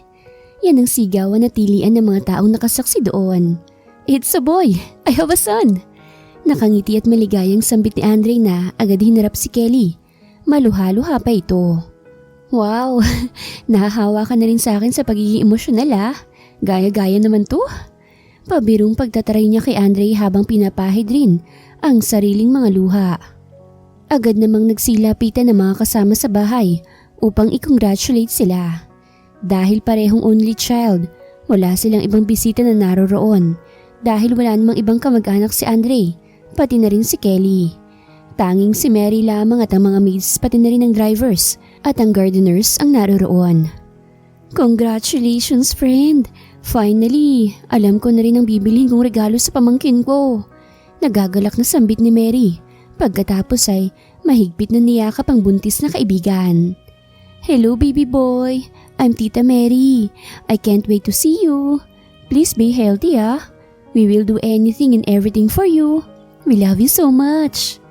Pagkausap nito sa tiyan ni Kelly. Masayang kumakain ng mga tao sa mansyon. Si Andre naman at Kelly ay nagkaroon ng panahon na mag-usap habang nakatingin sa mga masasayang mukha ng mga tao. I'm really happy. Biglang sambit ni Andre. God knows how happy I am right now. And that's all because of you. Thank you. Kaunti na lang ay lalabas na yata ang puso ni Kelly sa kanyang dibdib dahil sa lakas ng kabog nito. Sobra-sobra rin ang kasiyahan na nararamdaman niya ngayon at lahat din ng iyon ay dahil kay Andre. She never felt this happy before. Sana lang ay sunod-sunod na nga itong kasiyahan na nararamdaman niya. Sana wag itong bawiin sa kanya dahil hindi niya alam kung anong gagawin kapag binawi ang mga ito. Parang mas maganda to, komento ni Kelly. Nandito sila ngayon ni Andre sa isang mall at namimili ng mga damit at iba pang gamit na kakailanganin ng kanilang baby. Ayaw niya nga sanang pumayag na sumama si Andre dahil may trabaho ito ngunit nagpumili talaga to. Excited na excited pa nga. At dahil ayaw ni Kelly masira ang excitement nito ay pumayag na lang din siya. I think mas maganda to. But why not bilhin na lang natin to lahat? Suggestion ni Andre. Medyo magkaiba kasi sila ng taste ni Kelly pagdating sa mga damit na susuotin ng kanilang magiging anak. Hindi pa man nakakasagot si Kelly, ay kinuha na ni Andre ang mga damit at dinala sa counter. Wait for me here, sabi nito bago umalis. Alam na talaga ni Andre ang ugali ni Kelly. Kilalang kilala na siya nito. Alam nitong hindi siya papayag na bumili ng sobrang damit, kaya inunahan na siya nito. Wala nang nagawa pa si Kelly kung hindi ang maghintay na lamang dahil nasa counter na si Andre. Habang naghihintay ay tumunog ang cellphone ni Kelly. May tumatawag. Akala niya si Mary lang ito, kaya agad niya itong sinagot nang hindi man lang tinitignan kung sinong caller. Wala naman kasing ibang tatawag sa kanya kung hindi si Mary at Andre lang. Kelly. Rinig ni Kelly mula sa kabilang linya na dahilan ng biglang pagkatigil ng kanyang mundo. Halos ilang buwan na rin ang nakakalipas magmula nang huli niyang marinig ang boses na ito. Kung hindi pa nga ito tumawag ngayon, ay baka tuluyan niya na rin nakalimutan ang tinig nito. Sa nagdaang ilang buwan na nakatuon lang ang buong atensyon niya sa magiging anak niya at kay Andre, ni minsan ay hindi sumagi sa isip niya ang taong ito. Kent? Tipid at kinakabahang sagot niya. I missed you. Isang nakakabinging katahimikan lamang ang kanyang narinig matapos banggitin ng ex-boyfriend niyang si Kent ang mga katagang yon. Kung dati ay ilang beses niyang inaasam-asam na marinig muli ang mga katagang yon mula kay Kent, ngayon ay halos mamatay na siya sa kaba. Kaba para sa magiging reaksyon ni Andre. Nang hindi siya sumagot ay nagsalitang muli si Kent. Nabalitaan kong buntis ka. Hindi mo alam kung gaano ko kasi nung malaman ko yon. Pumunta ako kagad sa inyo pero wala na kayo doon. At na-realize ko na hindi pwedeng masaya lang ako. Na-realize ko na dapat maghanap muna ng perang pangsustento sa inyo bago ako magparamdam muli. Kaya hindi ko na muna kayo agad hinanap. And guess what? I already have money. Kayang-kaya ko na kayong buhayin ngayon. I'm really sorry if it took so long para magparamdam sa inyo. Please, hayaan niyo akong bumawi sa inyo ng anak ko. What? Naguguluhang tanong niya. Ano bang pinagsasasabi mo? Kent, hindi ikaw ang ama ng anak ko. Yes, I am. Oo, narinig ko rin ang balitang isang mayamang negosyante daw nakabuntis sa'yo. Pero paano naman mangyayari yun? Mas naunang may nangyari sa atin, di ba? May nangyari sa atin bago tayo naghiwalay at nakilala mo yung lalaking yun. A few days pagkatapos nating maghiwalay. Kaya obviously, ako ang ama. Hindi. Katawan ko to. Ako ang mas nakakaalam. At saka, bakit ka pa ba bumalik sa buhay ko? Diba pinagpalit mo na ako? Alam mong ginawa ko lang yun para ma-promote sa trabaho. Sinabihan na kita diba? na maghintay ka lang at ako nang bahala sa lahat. Ikaw naman kasi, hindi rin makapaghintay. Iniisip mo na agad na nag-cheat ako. O bakit? Hindi ba cheating din ang tawag doon? Sharit Kelly, sa personal tayo mag-usap. Meet me. Alam mo na kung saan ako hahanapin. Basta, ito lang ang tatandaan mo. Mahal pa rin kita at gagawin kong lahat upang mabawi ka tanganak ko. Nanginginig ang buong katawan ni Kelly matapos ang tawag na yon. Confident naman siya na si Andre lang ang manang dinadala niya. Ngunit dahil sa mga sinasabi ni Kent ay hindi niya maiwasang mag-overthink dahil may point ito. Totoong may nangyari nga sa kanila 5 araw bago may nangyari sa kanila ni Andre. Dahil 2 araw lamang ang pagitan ng breakup nila ni Kent at ang gabing nakilala niya si Andre sa bar. Hey, what's wrong? What happened? Nag-aalalang tanong ni Andre.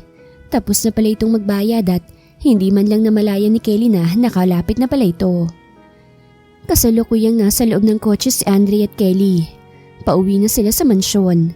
Habang nagmamaneho, hindi mapigilan ni Andre na mag-alala kung napano si Kelly.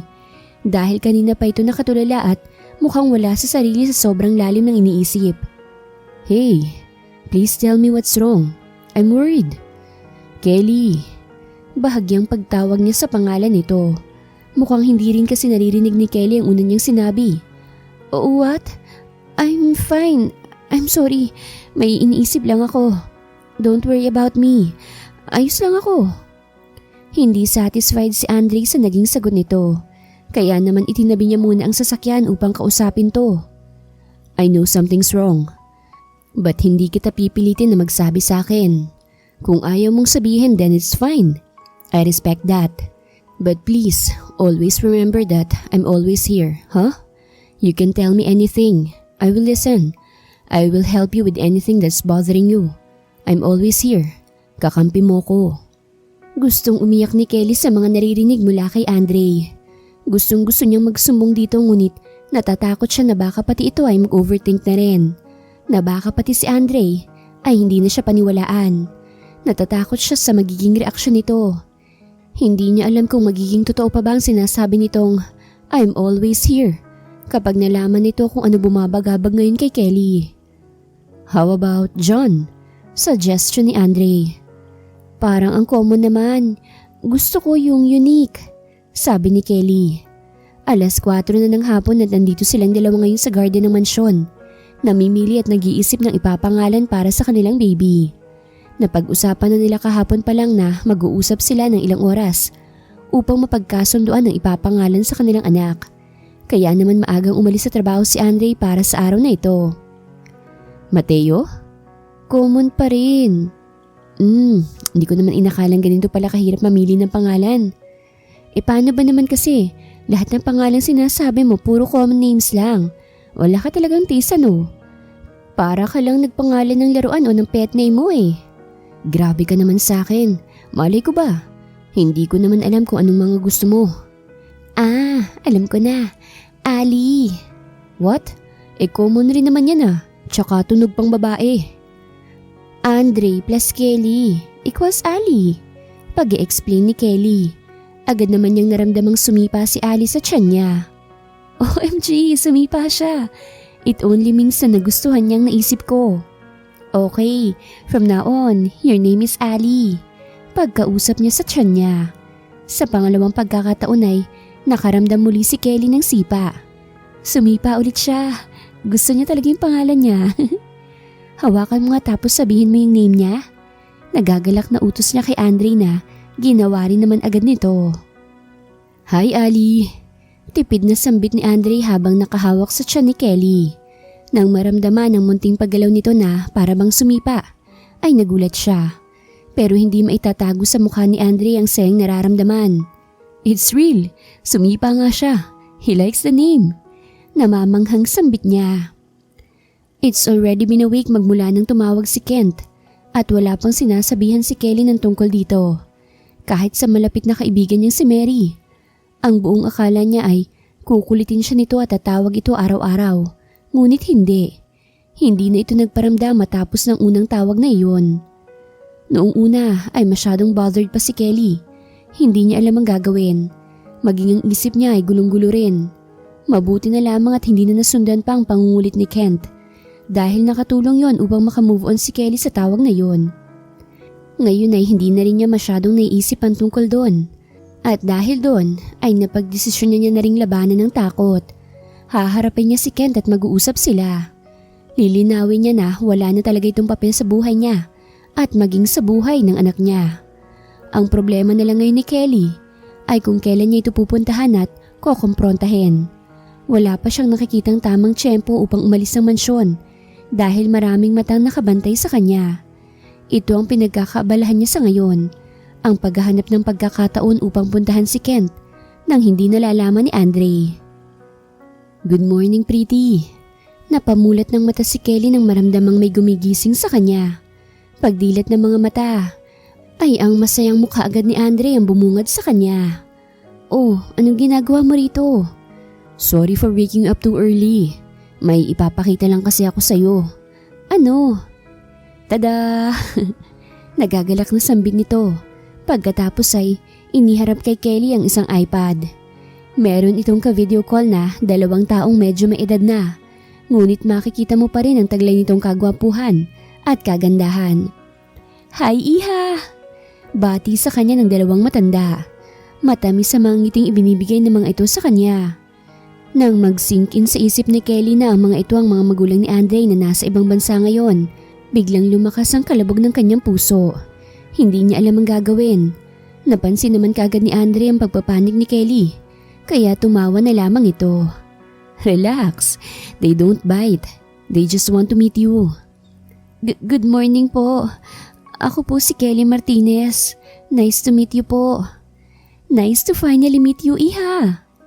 Pasensya na kung sobrang aga ka namin ginising. Nag-out of town kasi kami at kakauwi lang namin. And we can't wait to meet you. Kaya tumawag na kami agad kay Andre pagka-uwi namin. Pasensya na. Pagpapaliwanag ng ina ni Andre. Naku, wala pong problema. Okay lang po. Ganitong oras rin naman po ako gumigising usually. At gusto ko rin po kayong makilala. By the way, son, bakit sa ibang kwarto natutulog ang asawa mo? Kahit naman hindi pa kayo kasal, pwede namang magkatabi kayong matulog ah. Hirit naman ng ama ni Andre. Nagulat si Kelly. Hindi alam ang sasabihin. Hindi pa pala na ipaliliwanag ni Andre ang tungkol sa sitwasyon nila. Nawala silang relasyon at ang nangyari sa kanila ay isang pagkakamali lamang. Na-curious tuloy si Kelly kung ano bang mga pinagsasasabi ni Andre tungkol sa kanya dahil nabanggit ng mga magulang nito na madalas daw magkwento si Andre ng tungkol sa kanya. Ikinagulat niya rin ang isiping ito. Bakit naman kasi ikikwento siya ni Andre sa ibang tao? Lalong-lalo na sa mga magulang pa nito. Hindi na rin nagtagal pa ang video call. May panibagong adventure na susubukan pa kasi ang mga magulang ni Andre ngayon. Tumawag lang talagang mga ito dahil gusto na nilang makita si Kelly, kahit na sa video call man lang. At tumawag rin lang sila para sabihin na hindi muna sila makakauwi ngayon. Siguro mga 1 linggo bago mga anak si Kelly pa sila makakauwi. Medyo nakahinga naman ng maluwag si Kelly nang malaman yon. At least, matagal-tagal pa. Hindi naman sa ayaw niyang umuwi ang mga magulang ni Andre. Ang ayaw lang niya ay umuwi ang mga ito na magulo pa sila ni Andre. Siyempre, ayaw na niyang madisappoint ang mga ito.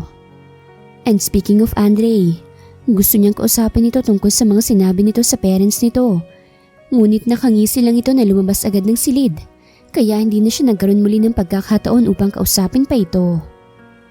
Napagdesisyonan ni Kelly na maligo na lang muna at mag-ayos ng sarili bago lumabas at kumain. Pagkabukas niya ng pintuan, ay ang mga nagkalat na rose petals sa sahig ang bumungad sa kanya. Kahit na nagtataka, ay sinundan niya pa rin ang mga ito. Dinala siya nito sa garden ng mansyon. Pagtapak pa lang niya sa loob ng garden, ay may narinig kagad siyang tumutunog na isang romantic song. Gulong-gulo na siya ngayon ngunit pinagpapatuloy pa rin ang pagsunod sa mga rose petals sa sahig. Nang makarating sa gitnang bahagi ng garden, kahit malayo, ay kitang-kita niya pa rin si Andre na nakatayo sa unahan. Nakatalikod ito sa kanya at nakasuot ng formal attire. Nang humarap ito, ay may dala-dala itong isang bouquet ng red roses. Nakangiting lumapit si Andre sa kanya. Hi, bati nito. This is for you. Pag-abot nito sa bulaklak. Ano na namang pakulubay to, Andre? Pinaprank mo na naman ba ako? Tanong ni Kelly. Sa nagdaang ilang buwan kasi na magkasama sila, ay madalas nilang iprank ang isa't isa. Ganoon na sila naging magka-close. Sa hindi kalayuan ay nakita ni Kelly ang mga kasambahay, pati na rin ang kaibigang si Mary na kinikilig na nanonood sa kanila. Patili-tili pa ang mga ito. I know, hindi maganda ang unang pagsasama natin dito sa mansyon. I know na nasaktan kita. Marami akong nasabing masasakit na salita na hindi mo deserve matanggap. At I know na aksidente lang ang una nating pagkikita, pati na rin ang nangyari sa atin. Pero please know na hindi ko pinagsisisihan ng lahat ng yon at hindi ko pagsisisihan kahit kailanman. Maybe nangyari talaga yun because it was destined to happen and I can't help to think that you're destined for me. Sunod-sunod na sabi ni Andre. Sa ilang buwan na nagsama tayo sa iisang bubong, you made me the happiest. You and our child. Ayokong mawala ang kaligayahan na yun. Kaya isa lang iniisip kong paraan para hindi mawala yon. Gusto kong itali na kita sa akin. Pero alam ko rin naman na wala tayong relasyon in the first place para pumayag kang matali na sa akin. But I hope na sa ilang buwan nakasama mo ako. Sana nakita mong totoong pagkatao ko. Sana nakita mong sincerity ko, Kelly. I want you to know that I'm already so in love with you. Truly in love. Kaya ngayon, I want to take a risk. Gusto kong subukan. Ayokong maging duwag kasi ayaw kitang mawala sa akin. But of course, kailangan munang mag-umpisa sa pinakasimula, right? Kaya Kelly Martinez, can I court you? Dugtong nito sa sinasabi. Kelly was left speechless. Hindi pa napoproseso ng maayos ang utak niya ang mga pangyayari ngayon. Everything felt like it was a dream. Hindi maipaliwanag ni Kelly ang sayang nararamdaman niya nang malamang hindi lang pala siya ang mag-isang nahulog, na pareho pala sila ng nararamdaman ni Andre all along. Is this for real? Naiiyak na tanong niya. Ito lamang ang tanging naisagot niya matapos ang mahabang speech ni Andre. Of course, it's real. Kinakabahang sagot ni Andre. Kinakabahan siya dahil hindi pa sinasagot ni Kelly ang kanyang katanungan. Sa inip at kabang nararamdaman, ay inulit niya pa ito. Can I court you, Kelly? Of course, why not? Natatawang sagot nito, ngunit lumuluha pa rin. Napangiti naman ng sobrang laki si Andre. Finally, she said yes. Sigaw nito, dahilan kung bakit naghiyawan ng mga nanonood. Friend, haba ng hair ha? Ay, sana all na lang talaga. Ako kailan kaya ako makakaranas ng ganyan? Chika ni Mary kay Kelly. Katatapos lang nilang kumain sa pinahandang buffet ni Andre para sa proposal niya na ito. At ngayon, nagchichikahan na magkaibigan. Sasagot na sana siya ngunit hindi natuloy nang mag-ring ang kanyang telepono. Nang makita kung sino to ay parang bulang biglang naglaho na lamang ang ngiti sa kanyang labi. Napalitan ito ng kilabot at panginginig ng katawan. Ano nangyari sa'yo? Ayos ka lang ba? Sino yun? Pag-uusyoso ni Mary. Oo, wala. Parang caller lang. Wag na lang nating pansinin. Teka, pupuntahan ko lang muna si Andrea. Pagpapaalam nito. Kahit na nagtataka si Mary, ay hindi na niya piniling mag-overthink. Hinayaan na lang niyang kaibigan sa gusto nito. Natapos ang araw ng proposal ni Andre na masaya ang lahat. Maliban na lamang kay Kelly na medyo nawawala na naman sa sarili at kasalanan ito ni Kent. Nakapagpasya na ako. I will face my fear. Bukas sa bukas ay pupuntahan ko na siya. Mag-uusap kami ng masinsinan. Ipapaintindi ko na sa kanya na hindi niya anak si Ali. Hindi pwedeng nagpapadala ako sa takot ko. Hindi ako pwedeng matakot sa kanya dahil wala naman akong dapat na ikatakot. Anak namin ni Andre si Ali at hindi na magbabago yon. Tanging sambit na lang sa sarili upang palakasin ang loob. Kinabukasan, maaga pa lang ay gising na si Kelly. Ngayon niya balak puntahan si Kent upang matapos na agad ang issue na ito. Hihintayin na lang niyang makaalis si Andre bago siya kikilos. Nang makarating sa tahanan ng dating kasintahan na si Kent, Labis-labis na agad ang kaba na nararamdaman niya. Hindi na niya kailangan pang kumatok dahil bigla na lamang bumukas ang pintuan at lumabas ito. Hindi mababakasan sa mukha ni Kent na nagulat ito sa presensya ni Kelly. Para bang inaasahan na nito na darating siya ngayon. "Pasok ka muna." Tipid na sabi nito at nauna nang pumasok. Mukha itong walang gana na makita siya na ipinagtataka ni Kelly. Hindi niya naman hinihiling na maging masaya si Kent na nagkita silang muli. Ngunit iba ang inaasahan niyang reaksyon nito sa muli nilang pagkikita matapos ang ilang buwan. Hindi ito ang inaasahan niyang reaksyon ng binata. Lalo pa at desperadong ang tinig nito na magkita sila nang unang tinawagan siya nito. Nang makaupo sa sala, naramdaman kaagad ni Kelly ang pagkabalisa ng kaharap. Para itong naiinip at may hinihintay. Hindi muna nagsalita si Kelly at inoobserbahan muna si Kent. Napansin niyang sobrang laki ng pinayat nito at malaki rin ang mga eyebags nito na para bang palaging walang maayos na tulog. Ibang-iba sa Kent na nakilala niya noong una. Bumuntong hininga muna si Kelly bago sana magsasalita. Ngunit wala pa man siyang nabibigkas na isang salita ay inunahan na siya ni Kent. "It was a lie." "Ha?" "Lahat ng mga sinabi ko nung tinawagan kita. It was a lie. Hindi totoo na inaako ko ang batang yan. At mas lalong hindi totoong gusto kong makipagbalikan sa iyo dahil mahal pa kita." Naguguluhan si Kelly sa naririnig. Hindi niya magets ang sinasabi ni Kent. Ngunit mas pinili muna niyang pakinggan ang mga sasabihin nito. "Tapos na tayo. Wala na akong pakialam sa iyo. Binayaran lang ako ng ex ng shota mo ngayon para guluhin kayo.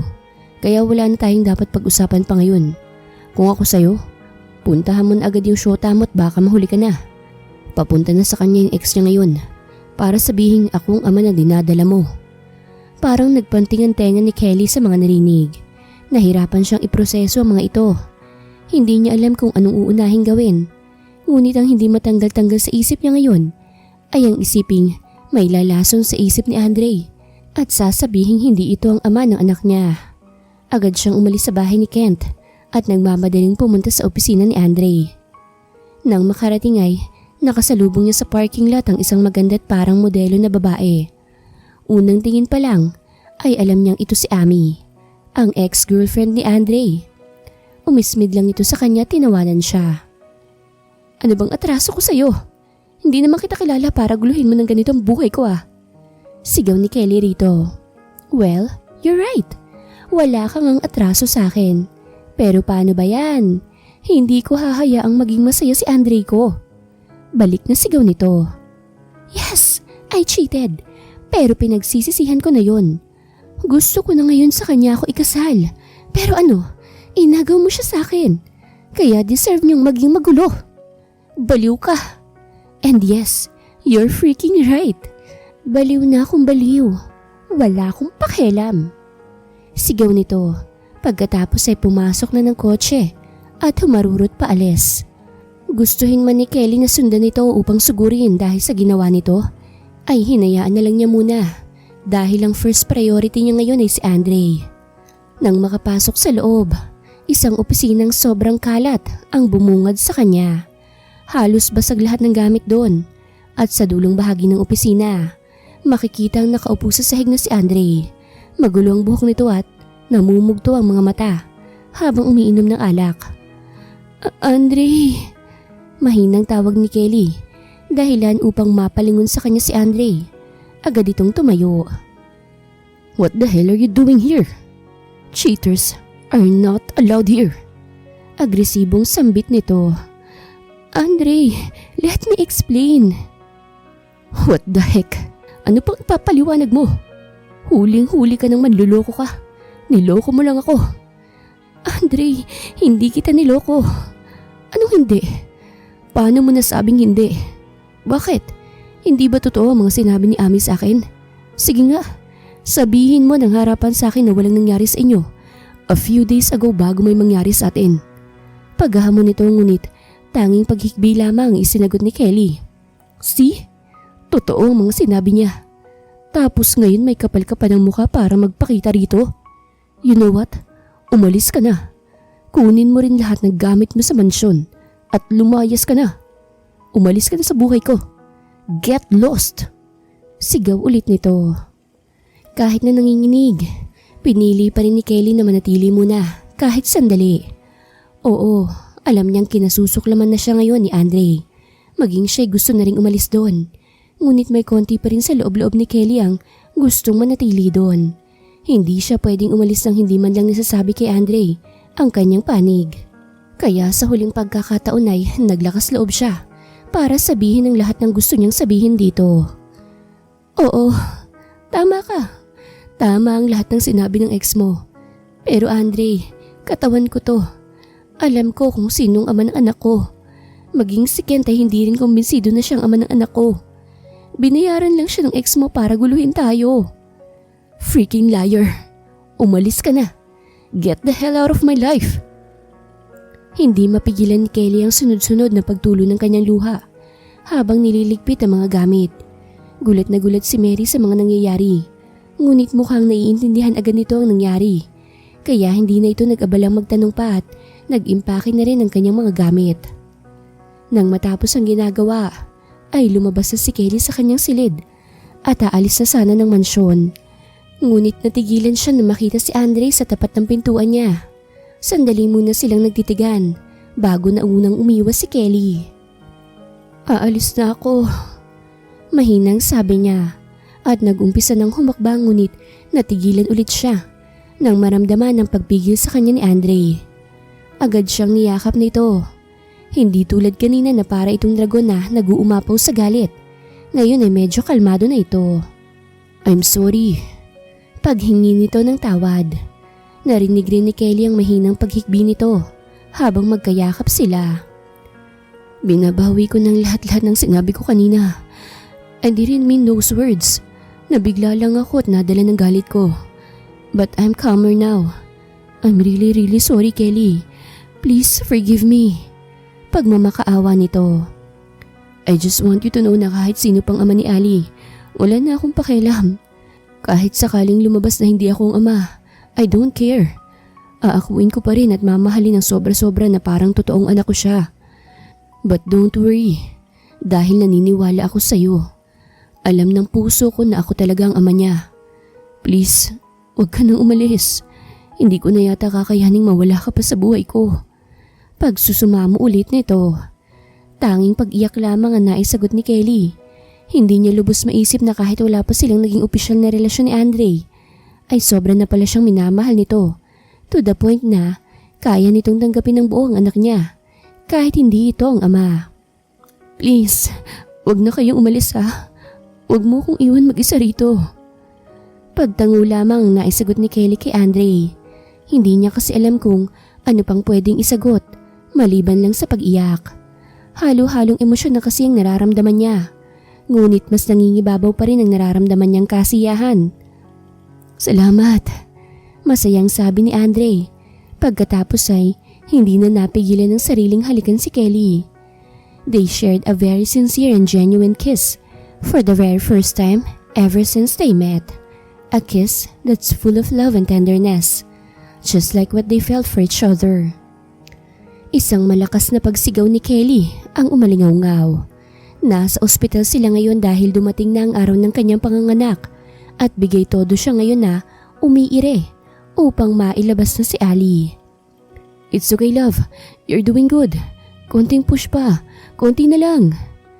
Pag-alalay ni Andre sa ngayoy asawa na niyang si Kelly habang magkahawak ang kanilang mga kamay. Nagpakasal kasi sila agad, 1 buwan lang matapos ang lahat ng problemang kanilang pinagdaanan. Hindi na rin kasi sila makapaghintay ng mahabang panahon, lalong-lalo na si Andre dahil natatakot siyang baka mawala pa sa kanya si Kelly. Maya-maya pa ay narinig na nila ang iyak ng isang sanggol. Maluhaluhang napatingin si Andre sa bata. Kamukhang kamukha niyo po, sir. Ang gwapo rin nito paglaki for sure. Nakangiting sabi ng isa sa mga nurse. Pwede ko ba siyang hawakan? Opo naman. Humarap agad siya kay Kelly at lumapit. Thank you. Thank you for bringing our son into this world. I love you and our son so much. Madamdaming sabi niya, sabay hinalikan ng asawa. Wakas.